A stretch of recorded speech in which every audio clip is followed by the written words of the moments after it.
Bonjour tout le monde et bienvenue à une autre conférence en ligne de l'Association Libre Penseur Athée, ou Merci. LPA, basée à Montréal, au Québec, au Canada. Je me présente, David Rand, président.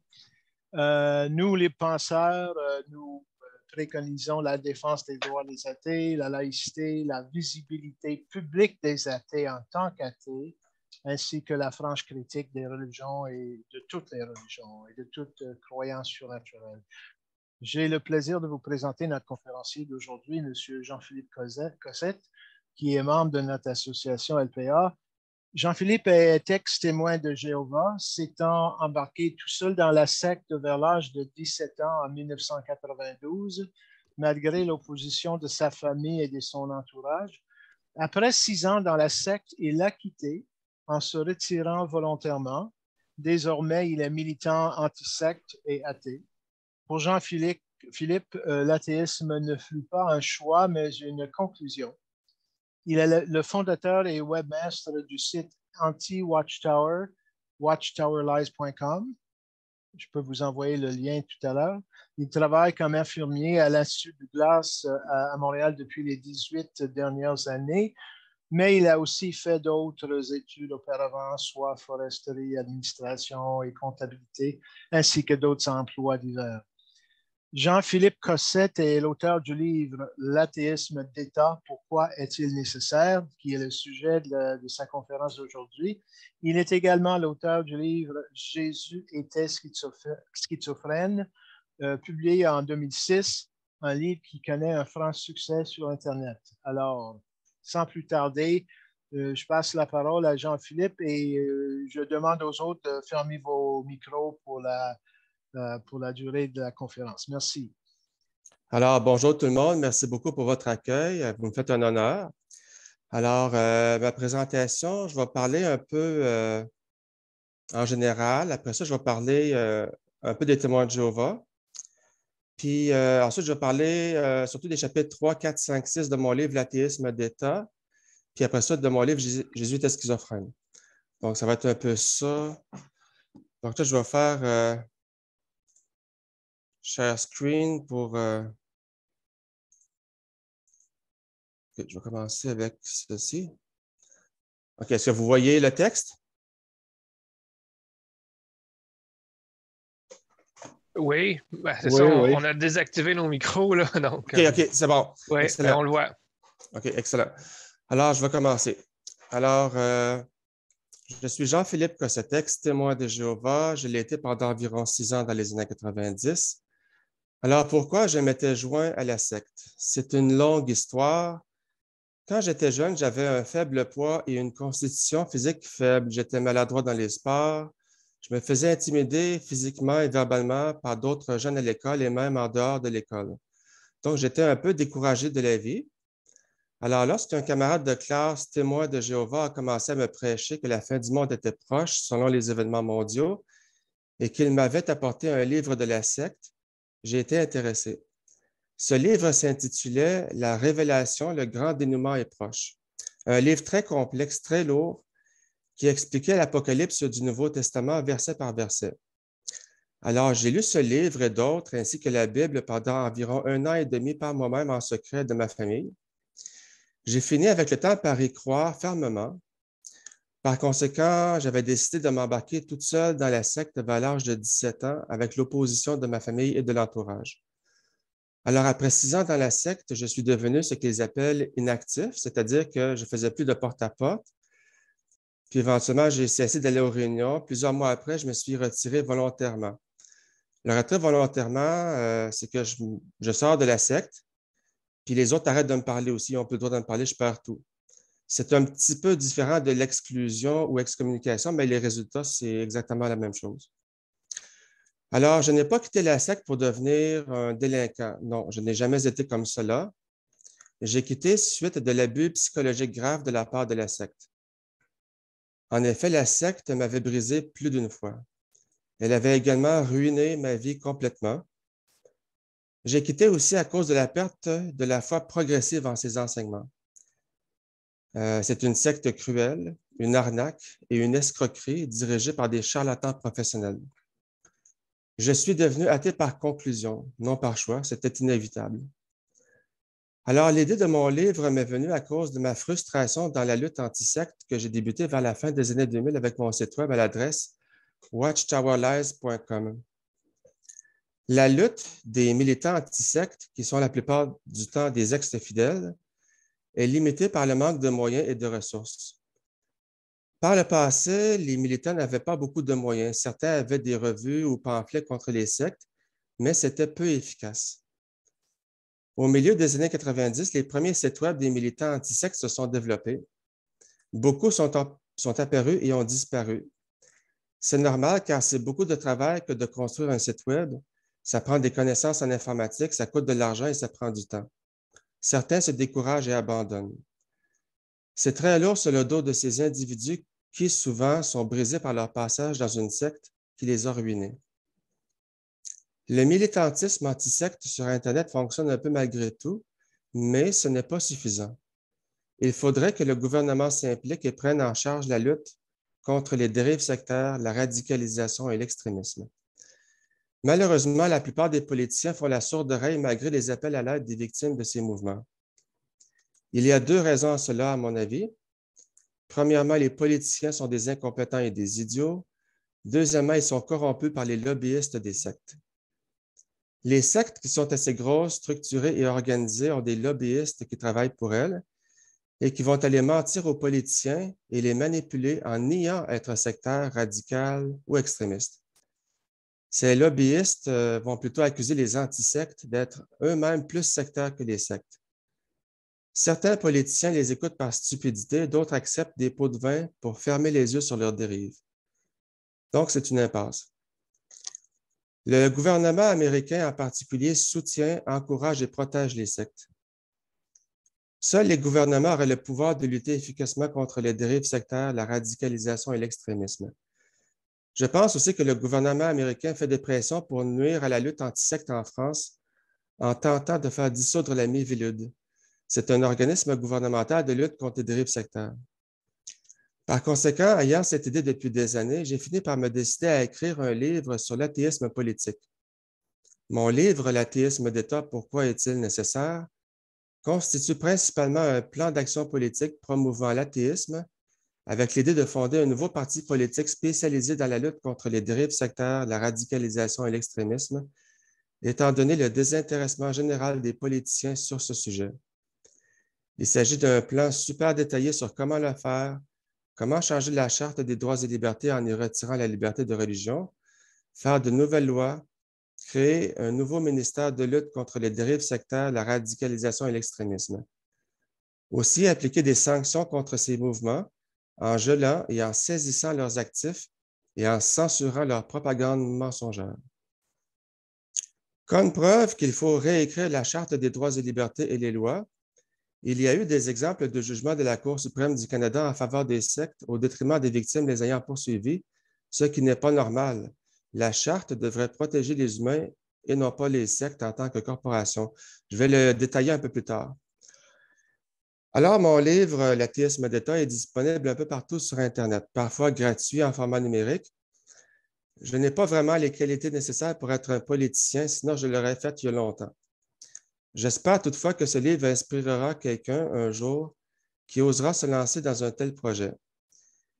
Évidemment, aucune personne ne sera d'accord avec tout ce que j'ai écrit, mais elles pourront s'en inspirer en partie. Elles peuvent prendre ce qu'elles veulent, rejeter ce qu'elles ne veulent pas, modifier des choses et en ajouter. Je n'ai aucun problème avec cela. Je ne prétends pas être parfait ou infaillible. Alors là, je vais vous parler de l'Organisation des témoins de Jéhovah qu'on appelle aussi la Watchtower Bible and Tract Society. Alors, c'est un mouvement sectaire très complexe, une escroquerie bien organisée et bien structurée dirigée par des charlatans. Ce ne sont pas des fous. Ils savent très bien ce qu'ils font. Ce sont des psychopathes. Ce n'est pas une maladie, mais un trouble de la personnalité. Oui, c'est vrai, certaines sectes sont dirigées par des cinglés, mais pas les témoins de Jéhovah. La secte possède aussi plusieurs corporations différentes qui font différentes choses, de sorte qu'aucune n'est responsable ou coupable de quoi que ce soit sur le plan juridique. Elle se cache derrière les chartes des droits et libertés pour mentir, abuser et maltraiter les gens et violer les droits de la personne en toute impunité. Elle trompe les gens, les exploite, et quand elle en a fini avec eux, elle les jette dehors comme des déchets, puis elle passe au suivant. Il y a un gros taux de roulement dans les témoins de Jéhovah. Je me demande aussi parfois si le système jéhoviste ne serait pas conçu pour casser les gens avec l'approbation tacite des gouvernements. En effet, la secte va rechercher dans la population les contestataires de la société qui pourraient se soulever et renverser le système. La secte les casse et ensuite les jette dehors et les abandonne. Alors aussi, lorsqu'on critique la secte et qu'on la combat, elle se dit victime de persécution et de discrimination, mais elle cache qu'elle aussi persécute, discrimine, abuse, maltraite et viole les droits de la personne et est intolérante. Également, malheureusement, la secte utilise des détectives privés pour espionner les militants anti-secte, pour les intimider et tenter de les discréditer. Ça, on a vu ça dans les témoins de Jéhovah et la scientologie aussi, qui est une autre secte très coercitive. Alors, les avocats, représentants, leaders sont autorisés à mentir aux médias, aux politiciens et aux tribunaux pour protéger les intérêts de la secte au détriment des victimes. La secte n'admet jamais aucune faute, ne s'excuse jamais et blâme toujours ses victimes. La secte, via ses porte-paroles et ses avocats, nie toujours mensongèrement être sectaire. Alors maintenant, les doctrines, dogmes, croyances ou enseignements de la secte. Alors, pour faire un peu d'histoire, la secte fut fondée vers la fin des années 1800 par un dénommé Charles Taze Russell, qui avait fréquenté des sectes adventistes pendant un certain temps auparavant. Il avait apporté avec lui certaines de leurs croyances et il a inventé les siennes. Alors, depuis son époque, la secte a énormément changé ses doctrines et ses méthodes. Pourtant, la secte interdit de contester ses doctrines et a dit que c'est la vérité. Pourtant, cette vérité a beaucoup changé au cours du temps. Cela veut dire que les témoins de Jéhovah du passé n'étaient pas dans la vérité. Étonnamment. Alors, évidemment, la secte ne mentionne jamais cela. Si elle n'était pas sectaire, il dirait plutôt, voici, nous pensons que la vérité est ceci ou cela, et vous êtes libre de l'accepter ou de le rejeter sans être puni. Mais ce n'est pas le cas. Les fidèles témoins n'ont pas le droit de décider par eux-mêmes quelles seront les croyances, ni n'ont le droit d'interpréter la Bible à leur manière. C'est la Watchtower qui décide et impose cela aux fidèles. Je ne suis pas un expert, mais quand on parle de mouvement sectaire, ce n'est pas une question de croyance générale. Par exemple, si une secte enseigne la résurrection ou bien la réincarnation, on s'en fout. Ce n'est pas ça le problème. Le problème, c'est la façon que les gens sont traités dedans. S'ils se font abuser, maltraiter, mentir, que leurs droits fondamentaux sont violés, c'est là qu'il y a un problème. Par conséquent, bien que l'athéisme soit l'idéal, mon opinion est que si une personne, par exemple, croit en Dieu, mais qu'elle ne va pas dans un mouvement sectaire, etc., mais qu'elle reste chez elle sans que ça influence sa vie, qu'elle ne se fait pas abuser, dans ce cas, c'est moins grave. On pourrait appeler ça une réduction des méfaits, en quelque sorte. Alors, je pourrais passer des semaines à vous expliquer quelles sont les doctrines que la secte enseigne à ses fidèles, pour ensuite vous expliquer pourquoi ce sont des menteries délibérées pour tromper et manipuler les gens. Alors, je ne peux pas vous résumer cela aujourd'hui. La secte, parfois, nous enseigne des vérités pour gagner notre confiance et ensuite en profiter pour nous mentir. La secte tire certains de ses enseignements de la Bible, mais d'autres ne proviennent pas de la Bible, elle les a inventés. Aussi, l'interprétation qu'elle fait de la Bible n'est pas traditionnelle. En fait, elle fait des interprétations arbitraires de certains versets bibliques et applique les belles prophéties de la Bible à elle-même en tant que supposée organisation que Dieu approuve sur terre, la seule. Les prophéties négatives de la Bible, elle les applique aux autres religions, aux sectes, qui, selon elle, sont fausses, et elle les applique aussi au monde extérieur, qu'elle qualifie de monde de Satan. La secte a aussi, depuis le milieu du 20e siècle, produit sa propre traduction de la Bible, qu'elle appelle la traduction du monde nouveau, et certains versets ont été trafiqués pour donner la fausse impression que la Bible est 100% d'accord avec les croyances de la Watchtower, ce qui n'est pas le cas. De toute façon, vous êtes athée, vous le savez, peu importe la traduction de la Bible n'est pas la parole inspirée de Dieu. Alors, un petit résumé des croyances serait que la secte enseigne qu'elle est la seule vraie religion et que pour être sauvé de la fin du monde imminente et aller dans le paradis, il faut être un témoin de Jéhovah fidèle. Les personnes qui ne sont pas témoins de Jéhovah ne seront pas sauvées, sauf quelques exceptions. La secte dit aussi qu'il y a deux paradis. Un paradis au ciel dans lequel 144 000 témoins de Jéhovah ou de l'Esprit Saint iront, ainsi que des chrétiens du premier siècle. Puis, il y a un deuxième paradis sur terre, donc terrestre, dans lequel des millions de témoins de Jéhovah fidèles iront vivre après la fin du monde qui est supposément imminente. Dans ce paradis terrestre, il y a aussi des ressuscités ayant vécu dans le passé. Alors, la secte annonce l'imminence de la fin du monde depuis ses débuts, c'est-à-dire vers la fin des années 1800.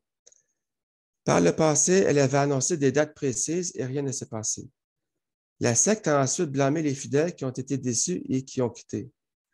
Aujourd'hui, elle dit encore que la fin est proche et toujours rien. Il y a bien d'autres doctrines que la secte enseigne et elle a changé ses croyances au cours de son histoire. Les témoins de Jéhovah n'ont pas le droit de critiquer, de contester ou de désobéir, sinon ils seront sévèrement punis progressivement par des réprimandes verbales sévères, culpabilisantes et humiliantes pour les casser, des pertes de privilèges ou ne pas en recevoir. Alors, elle utilise un système de privilèges pour faire obéir les gens. Aussi, elle utilise la censure, le rejet et l'évitement. Puis, l'exclusion, qui a été renommée excommunication il y a longtemps, pour fermer la gueule aux contestataires. Pourtant, lorsque vous contestez ou désobéissez, dans 99,999% du temps, vous avez raison et la secte a tort, mais elle vous punit pour vous donner la fausse impression que vous êtes en faute, ce qui n'est pas le cas. Si vous vous défendez et que vous critiquez les leaders, ils vont vous punir encore plus. La secte dit aussi parfois que les personnes en charge dans les assemblées font des efforts pour amener certains témoins à penser comme les autres membres de la congrégation, comme si c'était anormal de ne pas penser comme la secte leur dit de penser. C'est vraiment aberrant. Alors, la secte accuse les gens qui sont faibles psychologiquement. Non, elle abuse les gens qui sont faibles psychologiquement, vulnérables, faciles à culpabiliser, soumis, dociles, obéissants. Les délinquants ne se joignent jamais aux témoins de Jéhovah. Au début, lorsque vous vous embarquez dans les témoins, ils sont gentils et accueillants avec vous autres. Ils vous considèrent comme leur ami. Ils vous montrent de belles choses, un paradis, la fin des maladies, de la mort, de la méchanceté, des guerres, de la pauvreté, etc. Mais au fur et à mesure que vous avancez, l'étau se resserre de plus en plus sur vous. Vous vous rendez compte qu'il y a plusieurs choses qu'il ne vous avait pas dites au début. Il y a beaucoup d'interdictions et d'exigences et aussi des règles qui ne sont pourtant pas dans la Bible. Si vous obéissez, ils vont vous aimer et vous récompenser. Et si vous n'obéissez pas, ils vont vous punir et vous rejeter malgré la persécution et les sacrifices que vous aurez faits pour la secte. Souvent, en embarquant dans les témoins, vous vous êtes fait rejeter par votre famille et amis du monde extérieur. Et là, la secte vous rejette elle aussi. Donc, vous vous retrouvez tout seul. Si votre famille est dans les témoins, elle ne vous parlera plus et vous rejettera, sauf dans certaines circonstances très précises. Il y a des règles. C'est cruel et abusif sans raison. La secte n'a pas les mêmes valeurs morales équilibrées que le monde normal à l'extérieur a, et elle n'a pas les mêmes définitions du bien et du mal, du vrai et du faux. Pourtant, selon des valeurs morales normales, vous pouvez être une très bonne personne, irréprochable, mais pas aux yeux de cette secte qui vous traitera comme si vous étiez un criminel. De plus, elle a son propre système judiciaire indépendant des lois humaines et elle viole les droits de la personne. La secte va aussi être malhonnête et ne montrer qu'un seul côté de la médaille dans ses argumentations. Par exemple, elle demande aux fidèles de ne pas fréquenter des non-témoins de Jéhovah, car supposément ce sont de mauvaises personnes. C'est ridicule, c'est pas comme ça que ça fonctionne. Je vais vous donner un exemple que je me souviens qui avait été donné lors d'une assemblée par un orateur des témoins. Il racontait un supposé cas vécu qui était sans doute inventé de toutes pièces. Il racontait qu'il y avait à un moment donné un couple marié de témoins de Jéhovah et leur voisin, un couple non marié qui n'était pas témoin de Jéhovah, qui les avait invités pour des vacances de fin de semaine à leur chalet. Alors, le couple de témoins s'est dit, ce sont des gens du monde qui ne sont pas témoins de Jéhovah, donc on va refuser leur invitation. Ce sont de mauvaises fréquentations. Puis, selon l'orateur, le couple qui n'était pas témoin de Jéhovah ont apparemment commis des crimes sexuels et des meurtres cette fin de semaine-là. Donc, il disait que c'était là la preuve qu'il fallait éviter les gens du monde extérieur. Mais c'est tellement malhonnête de faire des généralisations comme cela, car la majorité des gens qui ne sont pas témoins de Jéhovah ne sont pas des criminels et des abuseurs sexuels. J'en ai vu. Donc, la secte cache que certains témoins de Jéhovah, même en position d'autorité, mènent une double vie pourtant et sont des criminels et des abuseurs sexuels. J'en ai vu plusieurs au cours des médias, au cours des années. La secte fait beaucoup de mensonges par omission. Un autre exemple qui est ridicule, un exemple de généralisation, la secte dit que les gens qui vivent dans la fornication sont des gens malheureux qui attrapent des ITS et ont des grossesses non désirées. Mais elle ne mentionne jamais le condom qui protège assez bien contre les problèmes mentionnés. Alors, c'est extrêmement malhonnête. Alors, elle ne dit pas non plus que les gens qui sont mariés peuvent attraper des ITS et avoir des grossesses non désirées. Donc, la secte aussi nous dit que si on la quitte, tout va aller mal. On va attraper le VIH, on va se mettre à se droguer, on va se retrouver dans la rue, ce qui est faux, ce n'est pas vrai. Un autre exemple aussi, la secte a toujours, pour ainsi dire, interdit les études supérieures au cégep et à l'université. Par contre, au début des années 90, elle a fait une petite ouverture à ce que les témoins fassent des études courtes techniques après le secondaire. Puis, pour justifier ça, la secte, je me souviens, elle a dit dans un discours à une assemblée, pour faire peur aux fidèles, qu'il y avait dans un certain pays des témoins de Jéhovah qui avaient rencontré en faisant du porte-à-porte un ancien témoin de Jéhovah qui était devenu inactif, qui avait délaissé Jéhovah depuis une dizaine d'années. Puis il avait commencé des études en informatique, puis il n'avait toujours pas obtenu son diplôme. Puis apparemment, il vivait dans une petite chambre avec une chaise, un bureau et son ordinateur, rien d'autre. Il était très pauvre et très endetté. Il avait raté sa vie. Et c'était cela qui attendait les témoins de Jéhovah qui faisaient des études supérieures. Mais c'est complètement trompeur. La plupart des gens qui font des études réussissent leur vie et ça va très bien. Mais la secte fait des généralisations pour nous faire peur et nous manipuler. Puis aussi, malheureusement, quand un témoin fait des études supérieures, il va être sanctionné dans sa congrégation en perdant des privilèges, puis il va être méprisé par les autres témoins de Jéhovah. Même son père peut perdre des privilèges. Il y a des règles, c'est un peu complexe. Un autre exemple de malhonnêteté de la secte interdit les transfusions sanguines, puis elle dit que c'est un péché. Puis pour justifier ça, elle dit que les gens ont un risque d'attraper le VIH. Mais ce n'est plus le cas depuis longtemps parce que les échantillons qui sont donnés sont testés pour le VIH et d'autres maladies. Donc, c'est peu probable qu'on attrape le VIH avec une transfusion. Mais c'est très, très hypocrite parce que la secte permet désormais les transplantations d'organes depuis 1980. Avant, c'était interdit. Pourtant, il y a autant de chances d'attraper une infection avec une transplantation d'organes qu'avec une transfusion sanguine. Mais la secte n'utilise pas cet argument-là parce qu'elle n'interdit pas les transplantations d'organes. Donc, c'est tellement hypocrite. Elle applique certains raisonnements à certaines situations, mais pas à d'autres. Alors là, je vais mentionner les interdictions, les exigences. La secte n'a jamais publié une liste d'interdictions pour ne pas donner de mauvaises impressions. Donc, il y a toutes sortes d'interdictions qui sont un peu partout éparpillées dans différentes publications. Mais si on fait une synthèse, ça donne ce que je vous montre là. Alors, ça va vraiment très, très loin. Alors, les interdictions vont varier d'une secte ou d'une religion à l'autre et les argumentations sont plus ou moins honnêtes. Parfois, elles vont appliquer leur justification à certaines, mais pas à d'autres, ce qui est malhonnête. Voici les interdictions dans la secte Témoins de Jéhovah. Alors, interdit d'avoir des relations sexuelles sans être marié, fornication. Interdit de s'adonner au sexe oral, copulation orale. Interdit de s'adonner au sexe anal, copulation anale. Interdit d'avoir des relations sexuelles avec une personne du même sexe, homosexualité. Interdit de se marier avec une personne qui n'est pas témoin de Jéhovah, non-croyante. Interdit de divorcer et de se remarier. Peut divorcer et se remarier seulement si l'autre conjoint commet la fornication. Interdit de se faire avorter ou d'utiliser la pilule du lendemain. Interdit de se masturber.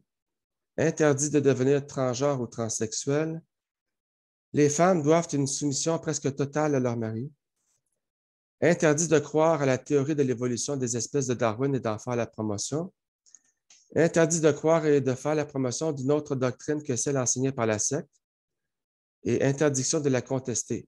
apostasie, interdit d'aller dans une autre religion ou secte, interdit de contester les règlements de la secte et son organisation ou ses représentants, interdit d'écouter certains genres de musique, films, émissions de télévision, de lire certains livres, de jouer à certains jeux vidéo, d'aller sur certains sites web. La secte n'est pas précise, mais elle dit des généralités là-dessus. Interdit de fréquenter activement des personnes non témoins de Jéhovah. Interdit de participer à des compétitions sportives, pas des sports en tant que tels.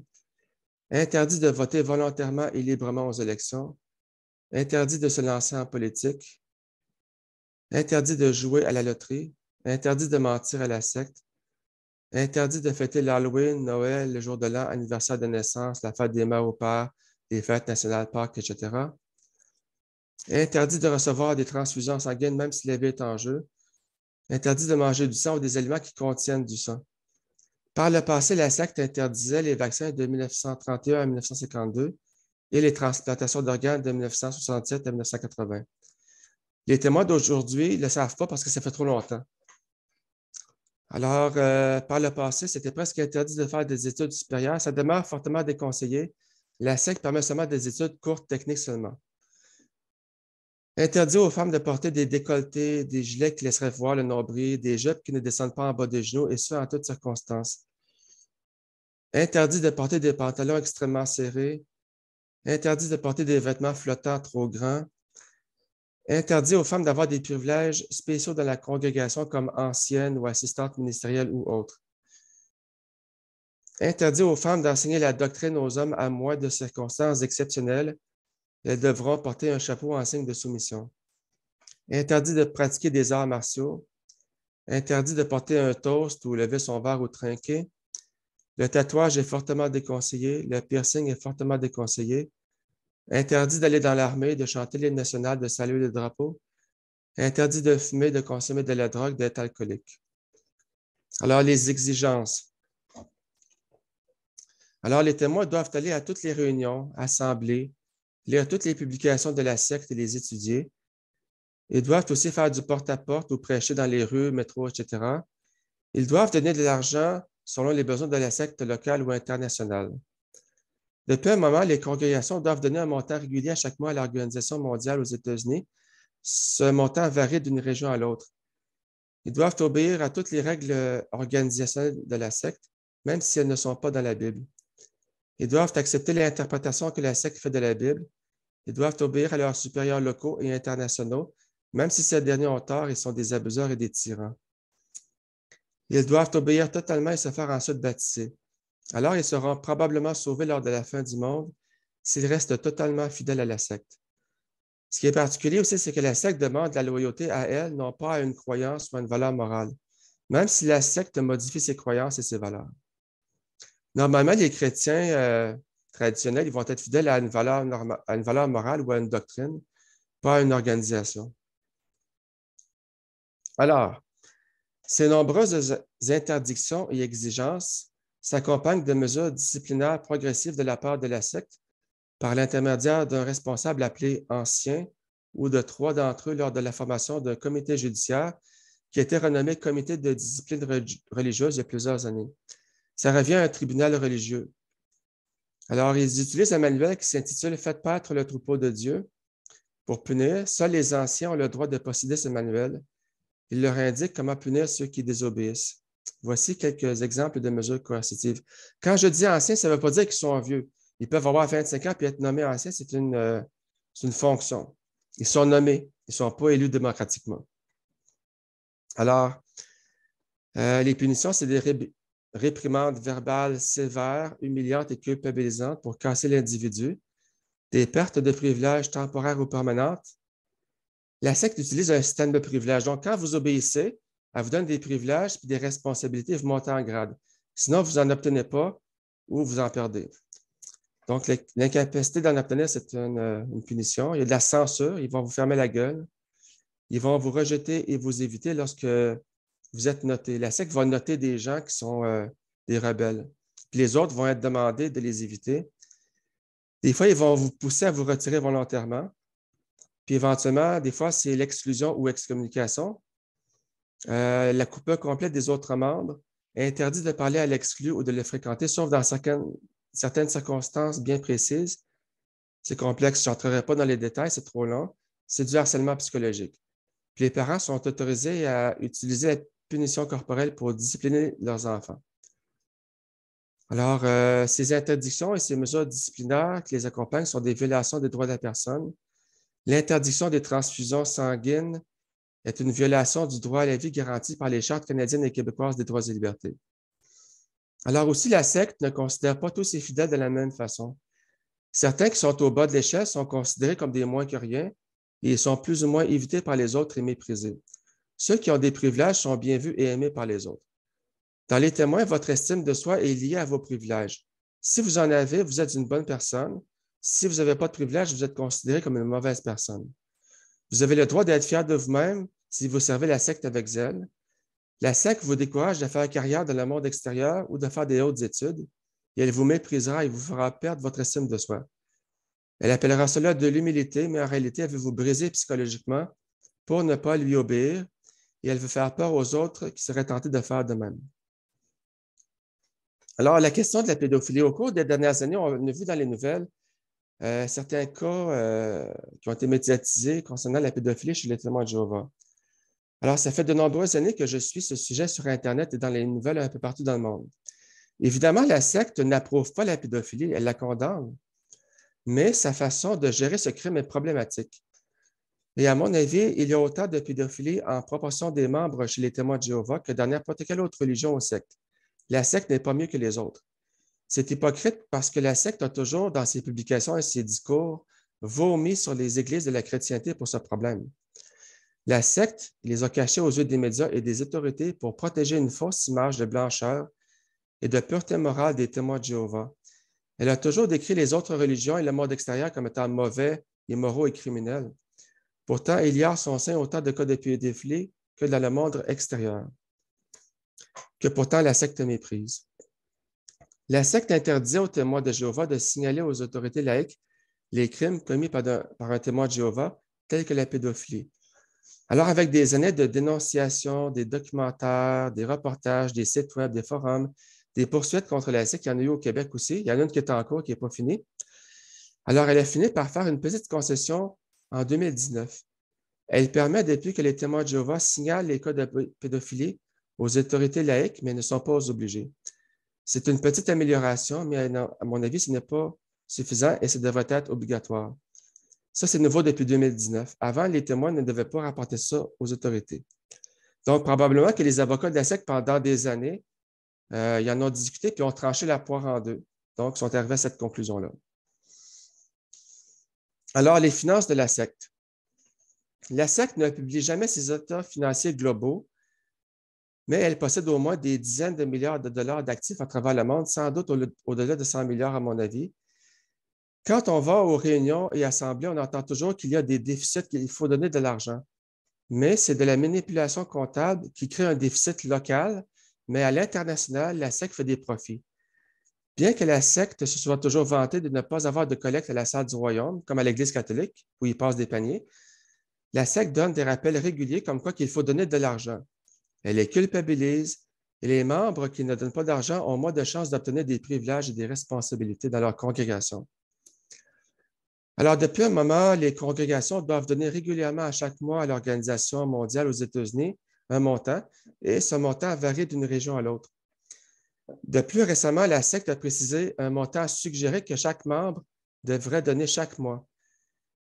Si les témoins de Jéhovah savaient que la secte est ultra riche, les témoins seraient scandalisés et cesseraient leurs dons et quitteraient la secte. Évidemment, comme les autres, elle ne paye pas d'impôts ni de taxes. Et elle utilise la culpabilisation et le mensonge pour exploiter ses fidèles qu'elle ne paye pas. Les témoins, ils travaillent pour la secte sans avoir de salaire, rien. Elle ne leur donne pas d'assurance médicaments, pas d'assurance maladie, pas d'assurance vie, pas de pension pour tout le travail bénévole qu'ils ont fait pour elle. C'est des gros sacrifices qu'ils font. Puis quand les témoins utilisent, par exemple, leur voiture pour prêcher dans une zone rurale, la secte ne leur rembourse pas l'usure ou l'essence pour leur véhicule.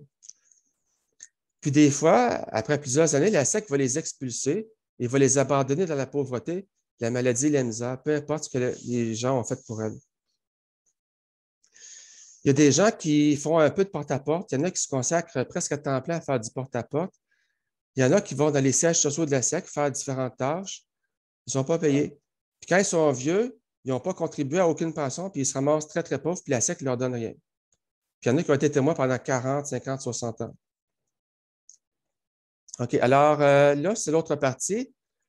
Je vais vous faire la présentation de mon livre « L'athéisme d'État, pourquoi est-il nécessaire ?» Je vais me concentrer surtout sur les chapitres 3, 4, 5, 6. Le texte que je vais lire va être en caractère gras.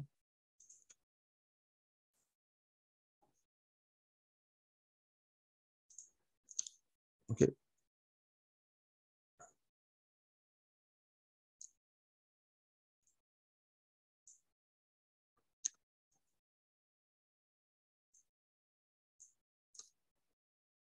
OK, alors, chapitre 3, ça c'est mon livre « Dérives sectaires, radicalisation et extrémisme ». Alors, j'ai écrit « Un État athée sera un leader dans la lutte contre les dérives sectaires, la radicalisation et l'extrémisme. Il devra réformer et encadrer les sectes et les religions de façon très serrée, et celles-ci devront se montrer transparentes. Il sera de son devoir d'adopter la ligne dure face aux mouvements sectaires, radicaux et extrémistes. » Jean-Philippe? Oui? Oui. Est-ce que vous vouliez changer d'affichage à l'écran? Oui. On voit toujours le même texte que tout à l'heure concernant les témoins. OK. Vous avez peut-être pas pour partager une autre fenêtre, peut-être? Oui.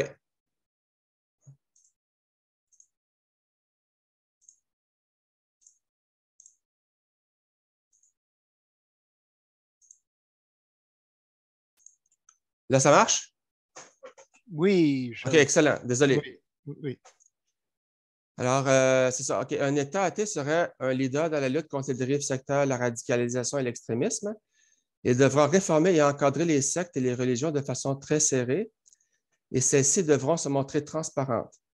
Il sera de son devoir d'adopter la ligne dure face aux mouvements sectaires, radicaux et extrémistes.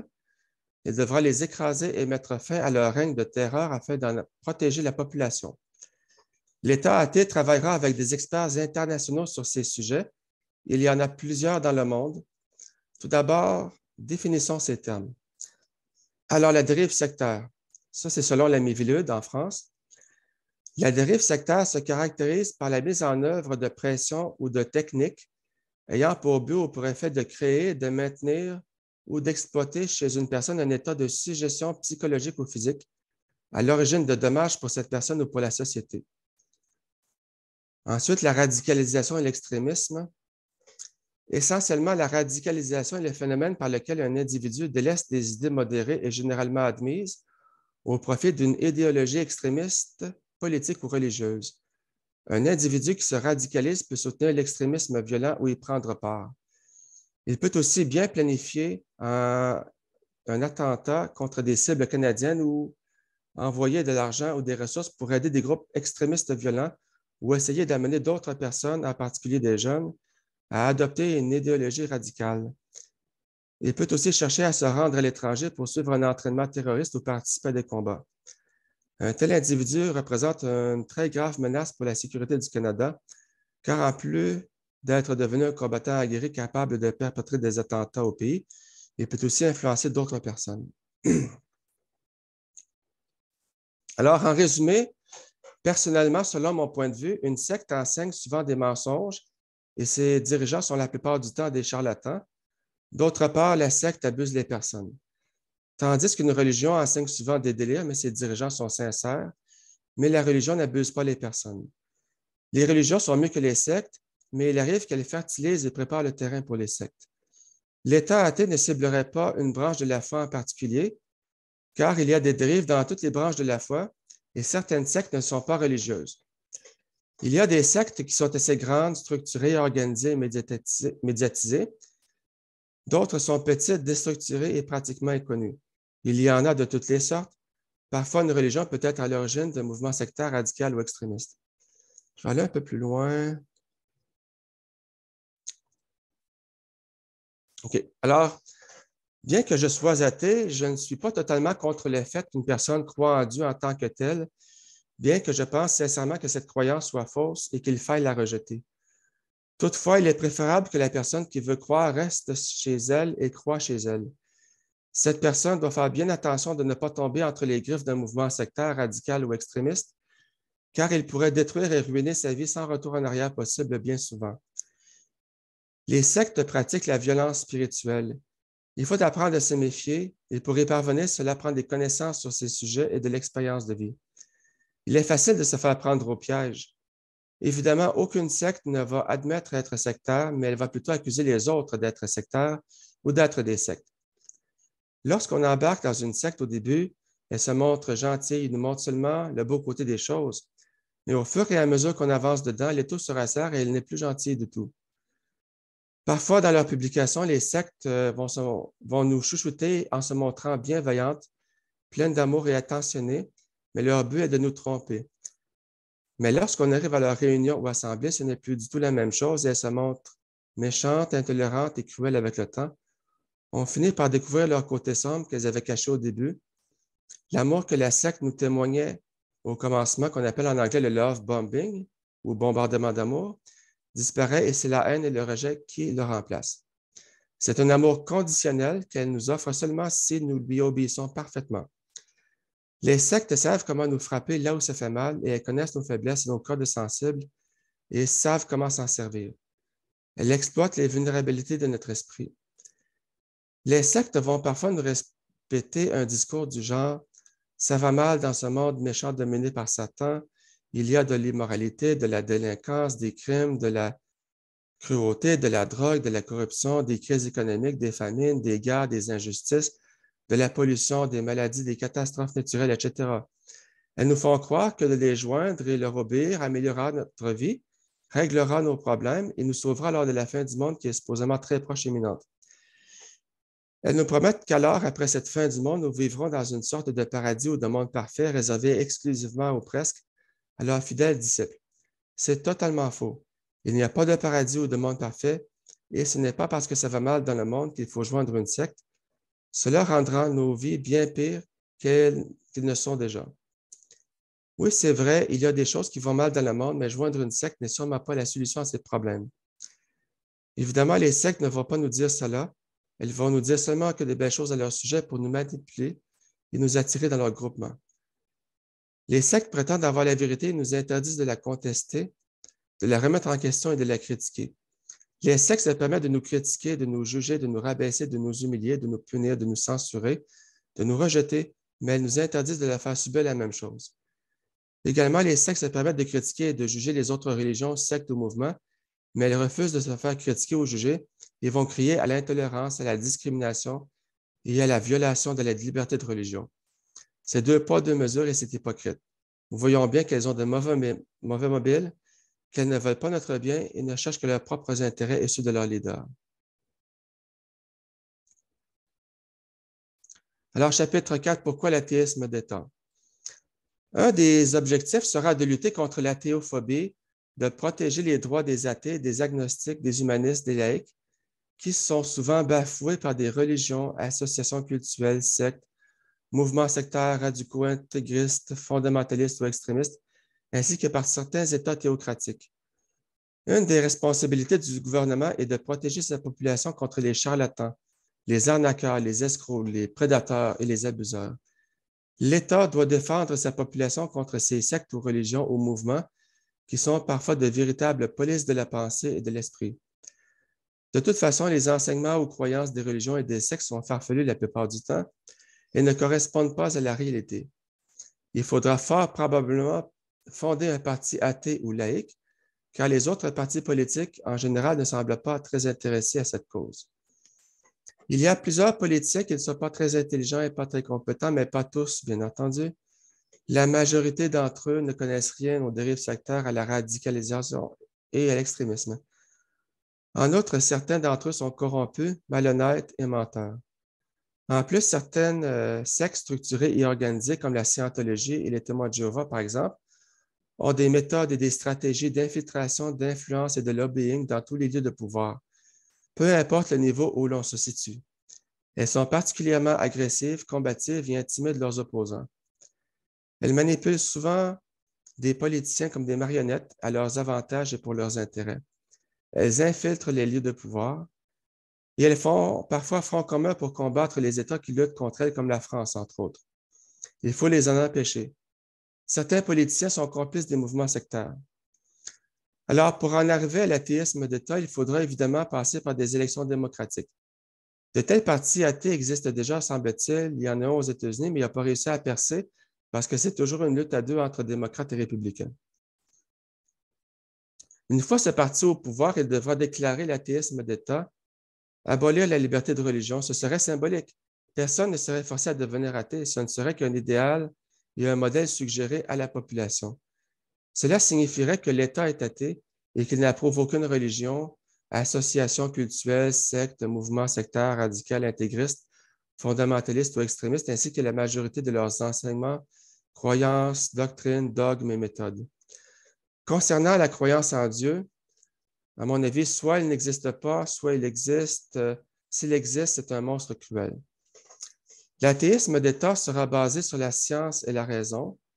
La liberté de croyance ne sera pas abolie, ça c'est important, mais elle ne s'appliquera qu'aux êtres humains seulement pour eux-mêmes.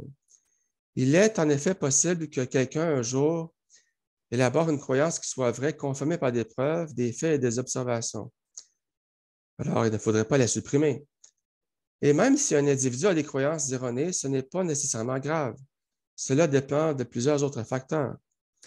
En outre, nos adversaires religieux, sectaires, radicaux, extrémistes et politiques nous traiteront sans doute de toutes sortes de noms et feront sans doute toutes sortes d'accusations pour essayer de nous discréditer.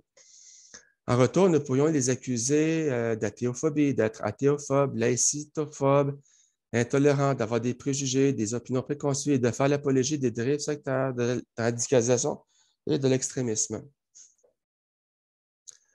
Nous pourrions aussi leur répondre que nous ne sommes pas des communistes ni des socialistes. Nous pourrions aussi les traiter de communistes, de socialistes ou de bolcheviques. Nous pourrions leur dire qu'ils manquent de jugement, d'autocritique, qu'ils sont irrationnels et illogiques. En politique, c'est souvent comme ça. Les politiciens sont comme des enfants dans une garderie qui se chicanent entre eux.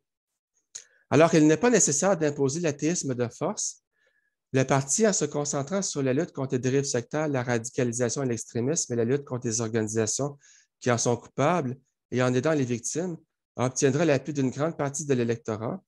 Ainsi, la population se dira que l'athéisme est très bien et beaucoup deviendront athées naturellement sans les y forcer. Les sectes imposent leur croyance par la force.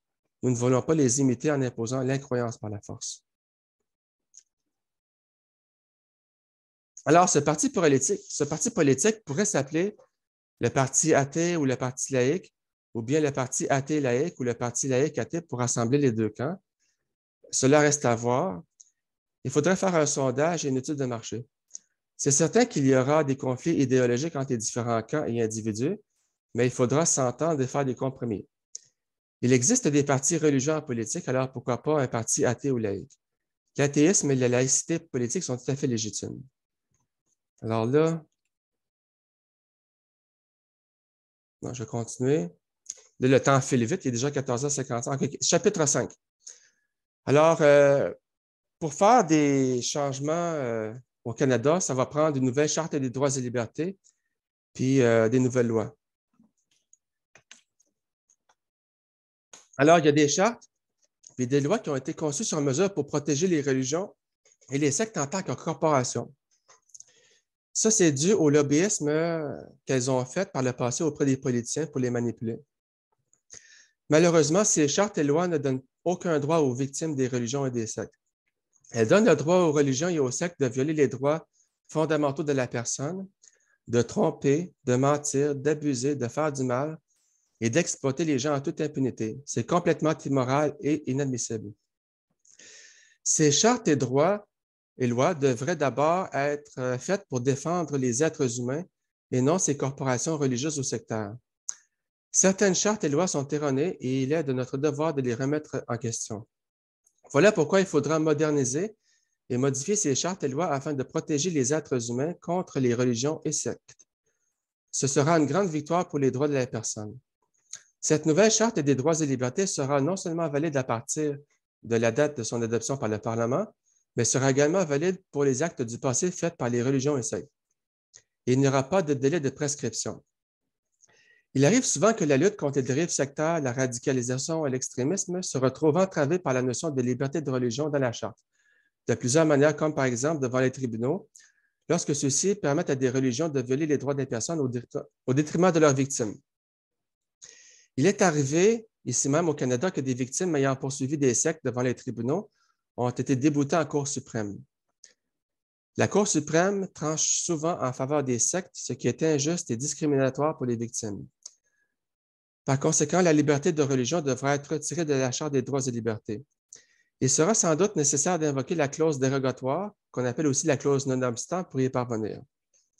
Et pour que les jugements des tribunaux soient toujours en faveur des victimes et non en faveur des sectes et des religions, il faudra nommer des juges athées qui soient anti-sectes et anti-religion. Il faudra en plus destituer sans doute des juges qui sont pro-secte et pro-religion.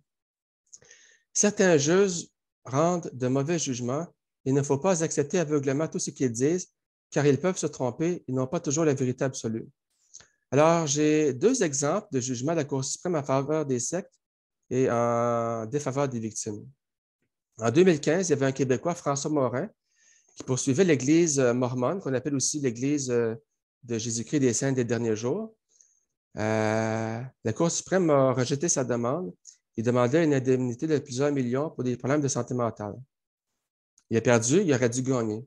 Un deuxième exemple, en 2018, un ex-témoin de Jéhovah de l'Alberta, il a perdu en Cour suprême. Il avait poursuivi les témoins en Cour suprême pour faire annuler son exclusion ou excommunication des témoins de Jéhovah. Je veux dire, il aurait dû gagner.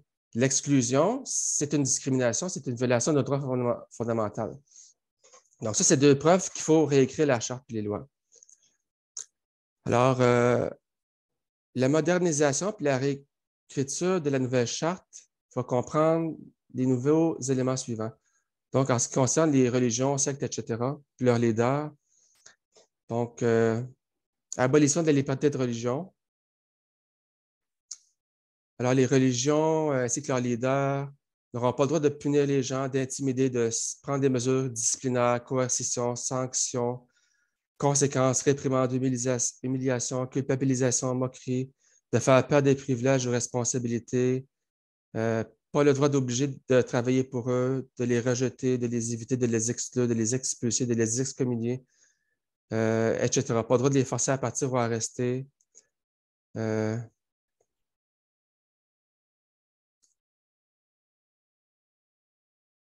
ça aussi, ils n'auront pas le droit de faire du lavage de cerveau, de la manipulation mentale, de la propagande. C'est tous des détails très, très longs, là. C'est ça. Les sectes aussi ont des dossiers sur leurs fidèles et leurs ex-fidèles. Puis ils n'auront pas le droit d'avoir ça. Ça va être interdit. D'ailleurs, il y a quelques temps, il y a des ex-témoins de Jéhovah de l'Ouest canadien qui ont réussi devant un tribunal à obtenir le droit d'avoir une copie de leur dossier que leur congrégation avait. Ils ont gagné. Puis les témoins de Jéhovah aussi demandent un rapport à chaque mois des heures de porte-à-porte que les témoins font. Ça va être interdit de demander ça. Les sectes, les religions n'auront pas le droit de faire de la discrimination, de la ségrégation. Puis on va toujours avoir le droit aussi de les critiquer, de les contester, de les caricaturer sur Internet ou ailleurs. On va avoir le droit de blasphémer, le droit de désobéir aux religions puis aux sectes sans être puni, le droit de les poursuivre. C'est ça, les religions et les sectes n'auront pas le droit de mentir, de tromper, de faire de la propagande, etc. Puis on aura toujours le droit de lutter contre eux sur Internet, sur YouTube, sans se faire intimider, parce qu'il y a des ex-membres de sectes qui font, mettons, des sites web ou des vidéos sur YouTube, ils se font intimider, ils se font poursuivre. Ils se font poursuivre par les sectes pour des supposées violations des droits d'auteur, comme ça. Puis c'est très, très fatigant pour les ex-membres qui subissent ça. Donc, les sectes n'auront pas le droit de faire ça. Puis les sectes n'auront pas le droit de nous manipuler pour obtenir de l'argent, des héritages, etc. Puis je mentionne aussi le droit des êtres humains, toujours préséance sur la liberté de religion. Dans le fond, les religions puis les sectes puis leurs leaders n'auront aucun droit, zéro. Bon, évidemment, le droit à l'égalité complète entre hommes, femmes, transgenres, etc. C'est ça, pour les droits sexuels, dans le fond, je prends des droits sexuels libéraux. Puis Ça, il faudra mentionner que les gens ont le droit de forniquer ou de ne pas forniquer, d'avoir du sexe oral ou pas, etc., etc. Tu sais. Les sexes sont trop sévères. Même chose, le droit de se marier ou de ne pas se marier, le droit de divorcer ou de ne pas se divorcer. Tu sais, j'ajoute beaucoup, beaucoup de droits en détail parce que la Charte des droits et libertés est trop vague et pas assez détaillée. Puis les sectes, ils font leur propre loi pour violer les droits des gens, non? La nouvelle Charte des droits et libertés serait très, très complexe, très précise pour éviter les abus et les violations des droits. Le droit d'avoir de la contraception, de l'avortement, etc. Le droit de faire des enfants ou de ne pas en faire. Le droit de faire la promotion des découvertes scientifiques comme l'évolution des espèces. Le droit à une éducation laïque, athée, agnostique ou humaniste. Le droit à l'athéisme, à l'agnosticisme, à l'humanisme, à la non-religion, à la non-secte, à la non-foi, à l'incroyance, à la laïcité. Le droit de s'affranchir de la religion. Tous ces droits-là ne sont pas dans la Charte actuellement. Bon, le droit de penser ce qu'on veut, de lire ce qu'on veut, de regarder ce qu'on veut, d'écouter ce qu'on veut, de croire ou de ne pas croire ce qu'on veut, de dire ou de ne pas dire ce qu'on veut, de faire ou de ne pas faire ce qu'on veut, etc. Le droit d'aller à des cérémonies religieuses ou pas, le droit d'avoir les traitements médicaux qu'on veut ou pas. Donc, les religions et les sectes n'ont pas le droit de nous dire quoi accepter ou quoi ne pas accepter, ni le droit de nous punir quand on désobéit. Le droit à l'aide médicale à mourir, le droit de se vêtir et de s'arranger comme qu'on veut, le droit de célébrer ou pas les différentes fêtes, le droit de manger ce qu'on veut ou pas, puis les droits des animaux, oui. Donc, on sait qu'il y a certaines religions aussi qui vont égorger des animaux conscients. Ça va être complètement interdit. On va obliger l'anesthésie ou l'étourdissement des animaux avant de les abattre pour en faire de la nourriture ou pour autre raison. La liberté de religion et de croyance ne pourra être invoquée pour ça. Donc, c'est ça. Là, le temps file. Je vais aller au chapitre 6. Alors, c'est ça. Donc, plan d'intervention de nouvelles lois. Alors, les religions, etc., qui refuseront de respecter les droits fondamentaux de la personne et de cesser d'abuser les gens feront face à des sanctions, comme des sanctions financières, gel et saisie d'actifs. Puis, une des armes principales des sectes, c'est la propagande, la désinformation. Alors, il va falloir censurer leur propagande, leur publication écrite et numérique, leurs chaînes vidéo en ligne, leurs pages sur les réseaux sociaux, etc. C'est sûr que les sectes vont contourner la censure avec des VPN, des proxys et le réseau Tor. Alors, il faudra procéder à un sabotage à distance de leur site Web. Alors, il va falloir aussi faire de la contre-propagande en créant une banque de connaissances sous la forme d'un site Web avec des contre-vérités, des évaluations pour les religions et les sectes. Alors, ici, j'ai un tableau. Je me suis servi du modèle Oméga en psychiatrie. Je l'ai modifié un peu. Donc, si on prend par exemple un mouvement X, Y, Z, on aurait un menu à gauche, donc différents sujets comme l'origine, les doctrines, etc. Puis il y aurait une évaluation selon un code de couleur. Par exemple, leur degré de dérive sectaire, de radicalisation et d'extrémisme, il y aurait l'actuel et l'historique. Ça pourrait arriver que l'actuel soit différent de l'historique. Donc, dans la zone verte, tout va bien ou presque. Dans la zone jaune, il y a quelques problèmes. Puis dans la zone violette, il y a des problèmes vraiment très, très extrêmes. Puis le degré de fausseté, est-ce qu'il enseigne la vérité ou des faussetés? Encore une fois, il y aurait la zone verte où c'est la vérité, la zone jaune où quelques faussetés, puis la zone violette, mauve, où il y aurait énormément de mensonges, de faussetés. Encore une fois, l'actuel et l'historique ne sont pas toujours la même chose. Donc, dans mon livre, j'ai plusieurs exemples de différentes combinaisons. Là, on aurait un mouvement A qui serait absolument dans la zone violette pour la dérive sectaire, la radicalisation et l'extrémisme, puis le degré de fausseté aussi. Donc, ce serait, on pourrait dire les témoins de Jéhovah, puis la scientologie serait dans cette catégorie-là. C'est ça, je vais passer, là. Il y a plusieurs exemples, je ne vais pas tous les mentionner. Donc, on aurait un exemple ici d'un mouvement qui serait tout dans la zone verte, où tout va bien ou presque.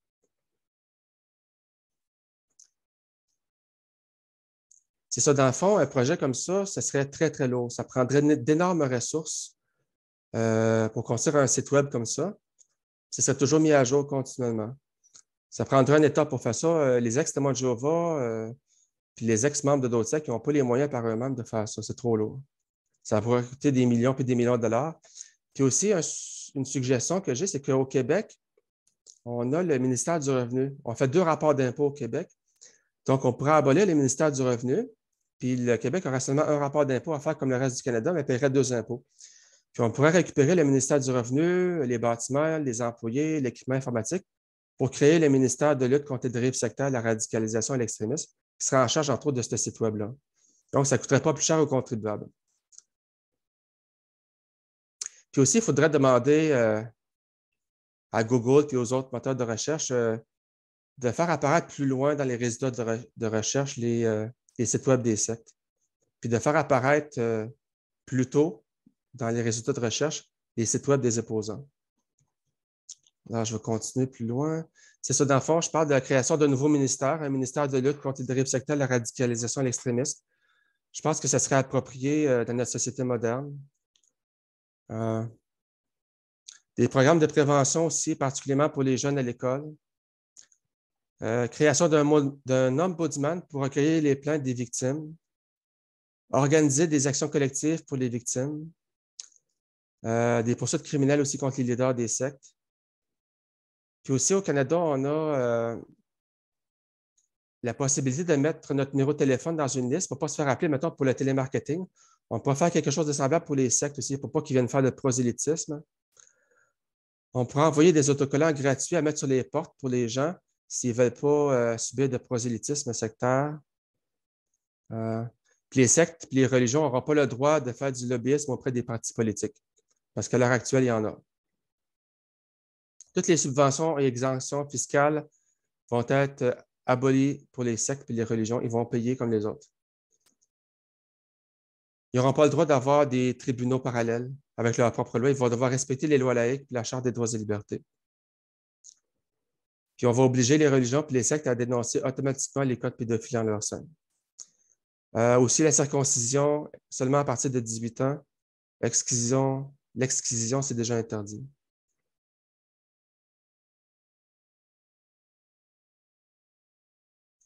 Alors, c'est ça aussi, je le dis, dans le fond, dans les sectes, il y a beaucoup de méfiance et de paranoïa. Ils ont tendance à avoir des ennemis un peu partout, puis c'est assez généralisé, ce problème-là, puis ils deviennent des tyrans aussi. Puis il y a beaucoup de témoins de Jéhovah en position d'autorité intermédiaire qui sont très psychotiques, qui ne sont pas diagnostiqués, ne sont pas traités, rien. Puis ils font beaucoup de mal aux gens. Alors là, j'ai la pyramide, là. Je parle d'une pyramide pour, dans le fond, décrire les structures des sectes. Il y a les hauts dirigeants, les dirigeants intermédiaires, puis les fidèles à la base.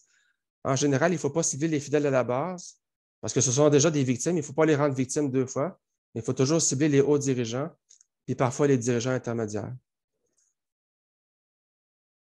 Alors, je pense que c'est pas mal ça. Ça fait pas mal 1 heure. Alors, voulez-vous que je parle de Jésus était schizophrène ou on passe aux discussions? Je pense qu'on peut passer à la discussion maintenant. OK, parfait. Merci, Jean-Philippe. De rien.